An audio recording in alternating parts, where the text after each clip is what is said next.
The radio crackled with static, cutting through the exhausted haze clouding Officer Logan Carter's mind.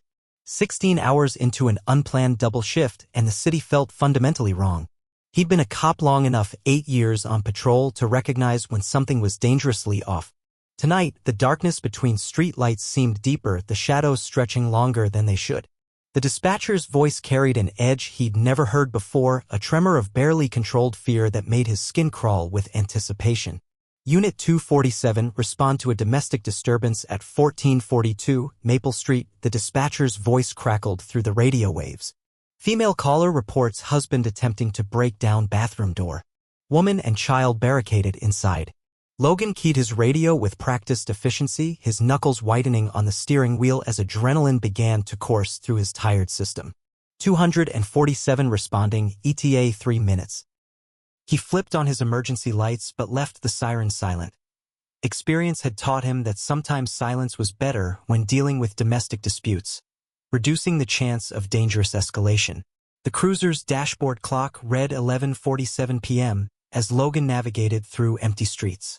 He should have been home hours ago, but half the force had mysteriously called in sick. Those who managed to show up looked like absolute hell. Pale, distracted, moving like zombies themselves. Earlier, he'd heard Officer Roberts violently puking in the bathroom between emergency calls. Something sinister was building throughout the shift. Reports had been trickling in steadily. Assaults, fights, bizarre behavior patterns. But the details never quite added up properly, leaving everyone confused and on edge. Logan turned onto Maple Street, a row of modest suburban homes with neat, well-maintained lawns and children's tricycles carelessly left out in driveways. The house numbers methodically ticked upward, 1438, 1440, 1442. His destination loomed ahead. The front door hung wide open, splintered violently around the lock mechanism. Dark liquid, undoubtedly blood, gleamed wetly on the white paint like a macabre warning. Shit, Logan muttered under his breath, pulling his heavy flashlight from his duty belt. His hand instinctively brushed against his holstered Glock, finding reassurance in its familiar weight against his hip. Dispatch 247 on scene. Door's been forced. Requesting immediate backup, Logan spoke into his radio, but only static answered his urgent call. He tried again, adjusting frequencies, but received the same meaningless white noise in response. The radio had been unreliable all night, another piece of wrongness in a shift already full of disturbing anomalies. The house loomed before him ominously, dark except for a single light glowing in an upstairs window. Logan approached the damaged door cautiously, every sense heightened to maximum alertness. The porch light flickered erratically, moths dancing frantically in the sickly yellow glow. The summer air felt unnaturally thick, almost sticky, carrying the distinct metallic tang of fresh blood. Police?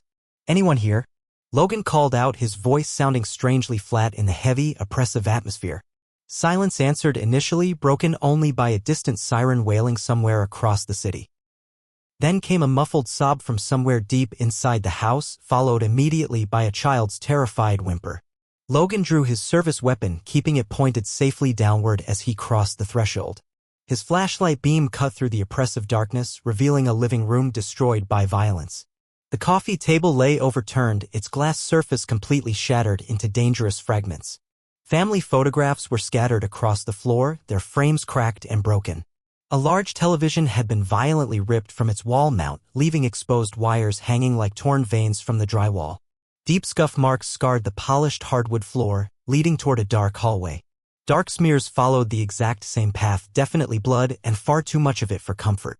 The coppery smell grew increasingly stronger as Logan advanced deeper into the house, his weapon ready for any threat. Police. Mrs. Matisse, are you here? Logan called again, his voice echoing through the empty rooms. Another sob answered him, closer now, definitely coming from somewhere upstairs. A rhythmic thudding sound started, someone throwing their body repeatedly against a door with mechanical persistence. The impacts were too regular, too relentless, lacking the natural rhythm of normal human desperation. Logan's radio suddenly crackled to life through the persistent static. He caught only fragments of a transmission, officer down at. And doesn't make sense. And aim for the. Before the signal died completely, leaving him truly alone. The narrow hallway stretched endlessly before him, family photographs lining both walls like silent witnesses. Logan's flashlight beam caught each image as he cautiously advanced. A happy couple at their wedding ceremony, a smiling boy proudly holding a baseball trophy, recent Christmas photos showing pure joy.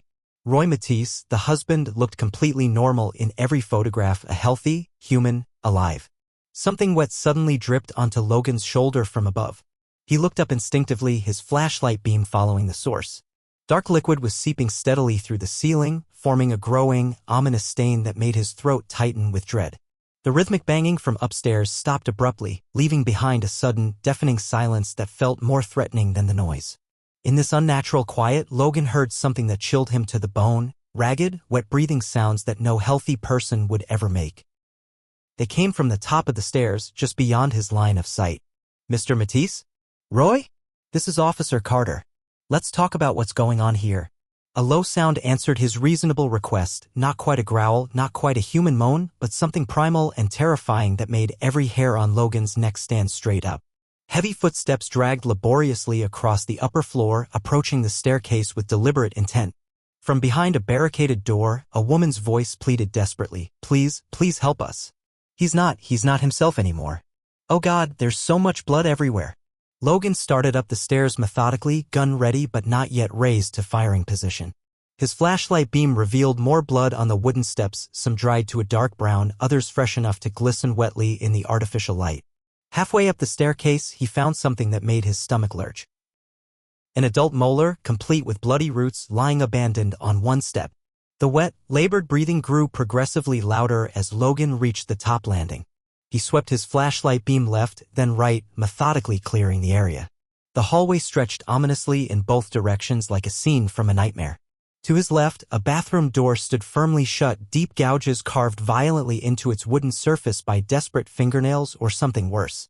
To his right, his light caught movement that made his blood freeze. A figure stood motionless at the end of the hall, head hanging down, shoulders hunched forward unnaturally. Blood covered its bare chest in dark, congealing streams that caught the flashlight's beam. "Roy Matisse, show me your hands," Logan commanded with practiced authority. The figure's head snapped up with a jerky, completely unnatural motion that defied human anatomy. Logan's flashlight illuminated Roy's face fully and his stomach immediately turned with revulsion. Roy's eyes were completely bloodshot, the whites now a jaundiced yellow color. Blood and thick saliva dripped continuously from his broken, shattered teeth. A significant chunk of his lower lip was missing, torn away brutally to expose raw muscle and yellowed tendons underneath. But worse than the horrific physical wounds was his expression, or rather, the complete lack of any human expression at all. There was no fear in Roy's ruined features, no anger, no recognition, no humanity whatsoever. Just blank, predatory animal hunger that spoke to something primitive and terrifying. "Last warning, Roy. Show me your hands and get on the ground now," Logan shouted, but Roy's only response was that wet, rattling breath that seemed to start and stop randomly as if his body had completely forgotten how to perform basic respiratory functions. Logan's radio suddenly burst to life with an urgent transmission. "All units, be advised, multiple reports of violent subjects showing extreme aggression. Approach with extreme caution. Deadly force authorized." The transmission cut off abruptly as Roy charged forward. Roy moved wrong, like a puppet with half its strings cut, his legs refusing to bend properly at the joints. But despite this mechanical awkwardness, he covered the distance between them with absolutely terrifying speed, bloody hands reaching desperately for Logan's throat. "Stop right now." Logan backpedaled frantically, nearly losing his footing on the narrow stairs behind him. His flashlight beam bounced wildly as Roy closed the gap with inhuman determination. Those broken, shattered teeth snapped together repeatedly, trying to bite anything within reach. Logan had perhaps a heartbeat to make a life-or-death decision. The stairs behind him meant a dangerous fall that could break bones, while Roy's clawing hands were mere inches from his vulnerable face. Time seemed to slow to a crawl as Logan saw Roy's eyes up close, saw absolutely nothing human remaining in them, saw the dried blood caked under his fingernails, noticed the gray tinge spreading across his skin like a disease. Most disturbing was the infected wound on Roy's shoulder that looked distinctly like a human bite mark, red and swollen and fundamentally wrong. "Please don't make me do this, Roy," Logan whispered desperately. But Roy lunged forward with animalistic hunger, leaving no choice. Logan squeezed the trigger firmly. The gunshot was absolutely deafening in the enclosed space, the round taking Roy's center mass just like academy training had taught him. Blood sprayed from Roy's back in a fine, crimson mist, but he didn't even flinch from what should have been a devastating wound. Jesus Christ. Logan fired again immediately, another perfect hit right next to the first. Roy stumbled slightly but kept advancing relentlessly, hands clawing at Logan's tactical vest with supernatural determination. They went down together in a tangle of thrashing limbs. Logan's head cracked painfully against the wall, his flashlight spinning away and casting crazy, dancing shadows across the blood-spattered walls. Roy's full weight crashed down onto him, all flailing limbs and snapping teeth seeking vulnerable flesh with mindless persistence. Up close, Roy's breath smelled like rotting meat left too long in summer heat. Logan managed to get his forearm under Roy's chin, pushing back with every ounce of strength he possessed. Roy's jaw worked furiously, teeth clicking together mere inches from Logan's face, strips of torn flesh hanging grotesquely between them like party streamers. Get the fuck off. Logan drove his knee up hard into Roy's stomach, no reaction whatsoever. He tried again, harder this time, but nothing seemed to register. Roy kept snapping and clawing, driven by something that simply didn't care about pain or physical damage, something that had transcended normal human limitations through sheer, mindless hunger. The bathroom door rattled violently as Lena Matisse screamed from behind it. Roy, stop. Please, baby, stop. But Roy wasn't there anymore. The thing trying to tear Logan's throat out wasn't human, not anymore. Its skin felt fundamentally wrong under Logan's desperate hands, too cold, too stiff, like meat that had been left too long in a refrigerator. Logan managed to get his gun positioned between them, pressing the barrel firmly under Roy's jaw. Roy's broken teeth actually snapped shut on the gun's slide, and for one terrible moment, Logan thought he might bite clean through the metal. I'm sorry, Logan whispered with genuine regret, then pulled the trigger without hesitation. The bullet tore through Roy's jaw and exited messily through his cheek, spraying blood and fragments of teeth across the wall in a gruesome pattern.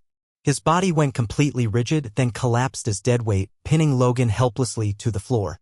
Blood soaked steadily into Logan's uniform as he lay there, heart hammering frantically in his chest. Roy's blood dripped onto his face, warm and disturbingly thick. The house fell into an eerie silence except for muffled sobs from the bathroom and the wet sound of Logan's own labored breathing. In the chaos of their desperate struggle, his final shot had gone slightly wide of center, a small mistake that would come back to haunt him. Finally, Logan pushed Roy's corpse off his body and scrambled away, his back hitting the wall as he tried to process what had just happened. His hands shook uncontrollably as he attempted to key his radio. Dispatch, shots fired at 1442 Maple. Suspect down. I repeat, suspect down. Only static answered his urgent call. In the distance, more sirens wailed ominously, far too many sirens for a normal night. Officer. Lena's trembling voice came through the bathroom door. Is he dead? Please, my son and I are scared. Logan stared at Roy's motionless body, at the ruin of his head, at the gray skin and that suspicious bite mark on his shoulder.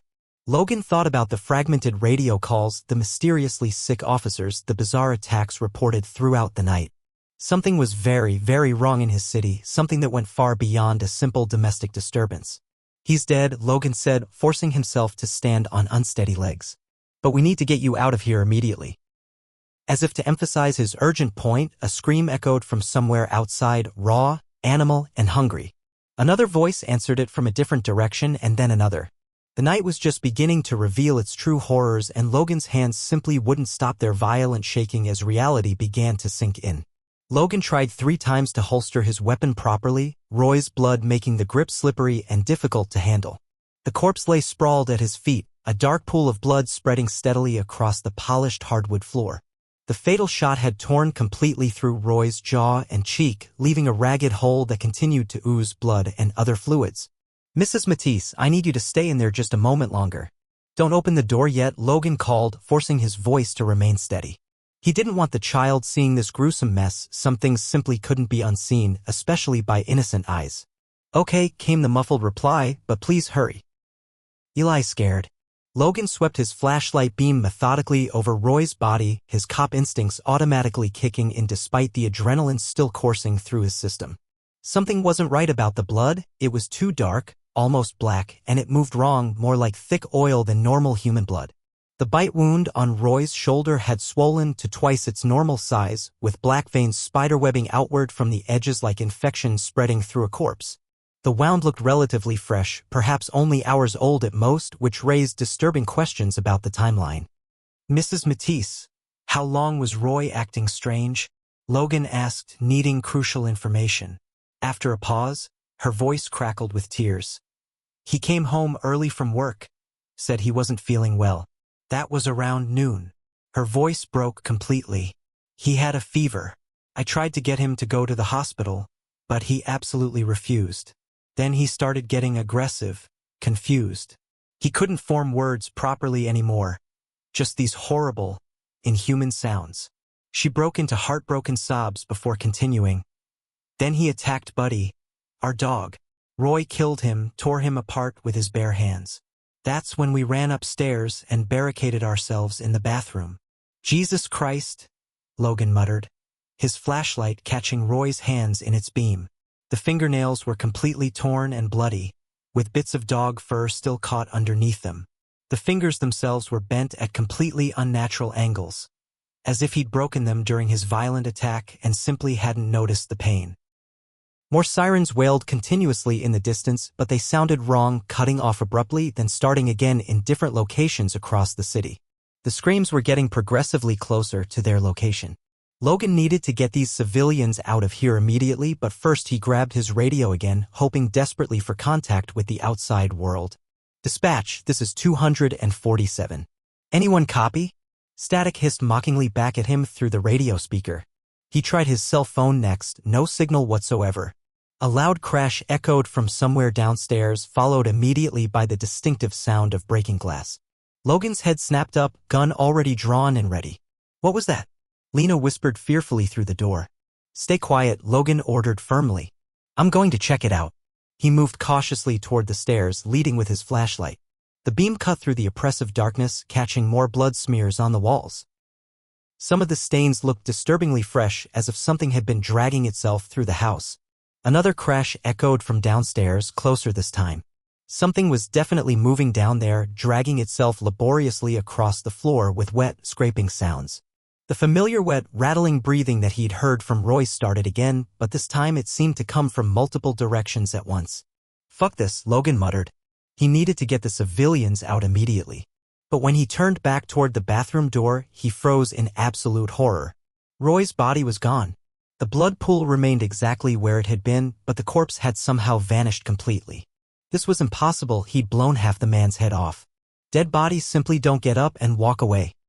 Movement behind him made Logan spin around quickly, his flashlight beam catching Roy as he lurched upright at the end of the hallway. His shattered jaw hung at an impossible angle, blood still flowing freely from the massive wound, but somehow, inexplicably, he was moving again. Standing. Turning toward Logan with that same horrible, mechanical motion that defied every law of nature and death. No fucking way, Logan breathed in complete disbelief. Roy's ruined head snapped toward the sound with predatory interest. What remained of his face twisted into something utterly feral, facial muscles contracting in ways that shouldn't be possible. His jaw actually unhinged like a snake's, creating a sound from his destroyed throat that was wet, hungry, and completely inhuman. Logan raised his gun with trembling hands. Stay down, Roy. Please. But Roy charged again, moving even faster this time, whatever remained of human limitation completely burned away by death itself. His broken fingers reached desperately for Logan, clawing at empty air. Blood and cerebrospinal fluid sprayed from his ruined skull with each jerky step forward. Logan fired, the round taking Roy in the chest again, adding another hole to his growing collection. No effect. He fired again, catching Roy in the throat, blood fountained dramatically, but Roy kept coming with relentless determination. The head! Lena screamed through the door. You have to hit the brain. Logan adjusted his aim as Roy closed the final distance between them. The next shot caught Roy squarely in the forehead, punching through bone and brain matter. Roy collapsed instantly, a dark hole in his skull leaking blood and gray tissue. This time, when he hit the floor, he stayed down permanently. Logan stared at the corpse, gun still trained on it, knowing that everything had changed forever. The night was just beginning and nothing would ever be the same again.